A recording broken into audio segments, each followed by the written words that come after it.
बड़प्पन वह गुण है जो पद से नहीं संस्कारों से प्राप्त होता है। व्यक्ति का जीव या कर्म ही उसके भाग्य का निर्माण करता है। वर्तमान परिस्थिति में जो तुम्हारा कर्तव्य है वही तुम्हारा धर्म है। इस संसार में कुछ भी स्थायी नहीं है। संतुष्ट मन इस विश्व का सबसे बड़ा धन है। कर्म किए जाओ, फल की चिंता मत करो। भगवान प्रत्येक वस्तु में, प्रत्येक जीव में मौजूद हैं। आत्मा अमर है, इसलिए मरने की चिंता मत करो। आत्मा का अंतिम लक्ष्य परमात्मा में मिल जाना होता है। इंसान नहीं, उसका मन किसी का दोस्त या दुश्मन होता है। मन बहुत चंचल है जो इंसान के दिल में उथल पुथल कर देता है।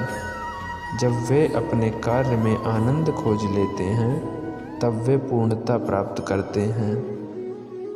प्रबुद्ध व्यक्ति के लिए गंदारी का ढेर, पत्थर और सोना सभी समान हैं।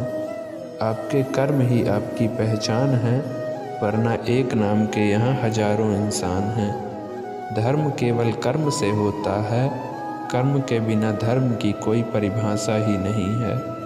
अहंकार करने पर इंसान की प्रतिष्ठा, वंश, वैभव तीनों ही समाप्त हो जाते हैं। जीवन में कभी भी किसी से अपनी तुलना मत कीजिए। आप जैसे हैं सर्वश्रेष्ठ हैं। बुरे कर्म करने नहीं पड़ते, हो जाते हैं, और अच्छे कर्म होते नहीं, करने पड़ते हैं। जो आपके मन पर नियंत्रण नहीं रखता वह स्वयं का शत्रु बन जाता है। बुद्धिमान व्यक्ति को समाज कल्याण के लिए बिना आसक्ति के काम करना चाहिए। स्वार्थ संसार का एक ऐसा कुआं है जिसमें गिरकर निकल पाना बहुत कठिन होता है। सेहत के लिए योग और किसी की ज़रूरत पर सहयोग, दोनों से ही जीवन बदलता है। आत्मज्ञान की तलवार से काटकर अपने हृदय से अज्ञान का संदेह को अलग कर दो।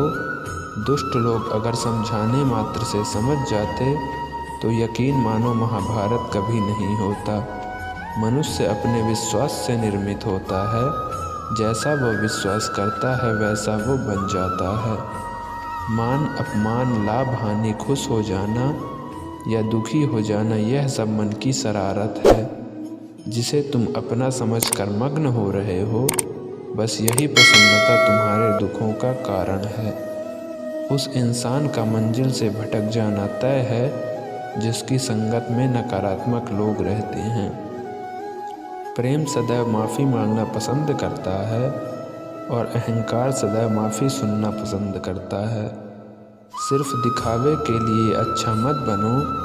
मैं आपको बाहर से नहीं बल्कि भीतर से जानता हूँ। जो इस लोक में अपने काम की सफलता की कामना रखते हैं वे देवताओं का पूजन अवश्य करते हैं। व्यक्ति जो चाहे बन सकता है यदि विश्वास के साथ इच्छित वस्तु पर लगातार चिंतन करे। शब्द उतने ही बाहर निकालने चाहिए भी लेना पड़े तो खुद को तकलीफ ना हो। परायों को अपना बनाना उतना मुश्किल नहीं जितना अपनों को अपना बनाए रखना होता है। इंसान की सोच ही उसकी सबसे बड़ी पहचान है, वरना में दुनिया में एक नाम के अनेक इंसान हैं। बहुत विनम्रता चाहिए रिश्तों को निभाने के लिए। छल कपट से तो सिर्फ महाभारत रची जाती है। यदि आप किसी के साथ मित्रता नहीं कर सकते तो उसके साथ शत्रुता भी नहीं करनी चाहिए। क्रोध से भ्रम पैदा होता है, भ्रम से बुद्धि व्यग्र होती है। जब बुद्धि व्यग्र होती है तब तर्क नष्ट हो जाता है। जब तर्क नष्ट होता है तब व्यक्ति का पतन हो जाता है। आत्मा ना तो जन्म लेती है, ना कभी मरती है, और ना ही इसे कभी जलाया जा सकता है, ना ही इसे पानी से गीला किया जा सकता है। आत्मा अमर और अविनाशी है। अगर व्यक्ति शिक्षा से पहले संस्कार, व्यापार से पहले व्यवहार और भगवान से पहले माता पिता को पहचान ले तो जिंदगी में कभी कोई कठिनाई नहीं आएगी। विषयों का चिंतन करने से विषयों की आसक्ति होती है, आसक्ति से इच्छा उत्पन्न होती है और इच्छा से क्रोध होता है, क्रोध से सम्मोहन और अविवेक उत्पन्न होता है। कृष्ण कहते हैं, जैसे प्राणी अपने पुराने कपड़े उतार कर फेंक देते हैं, नए को धारण करते हैं, उसी प्रकार यह आत्मा पुराने शरीर को त्याग करके नया शरीर प्राप्त करती है। तुम उसके लिए शोक करते हो जो शोक करने के योग्य नहीं है, और फिर भी ज्ञान की बातें करते हो।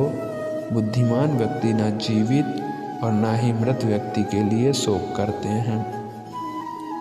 मन की गतिविधियों, होश, हवास और भावनाओं के माध्यम से भगवान की शक्ति सदा तुम्हारे साथ है और लगातार तुम्हें बस एक साधन की तरह प्रयोग कर सभी कार्य कर रही है।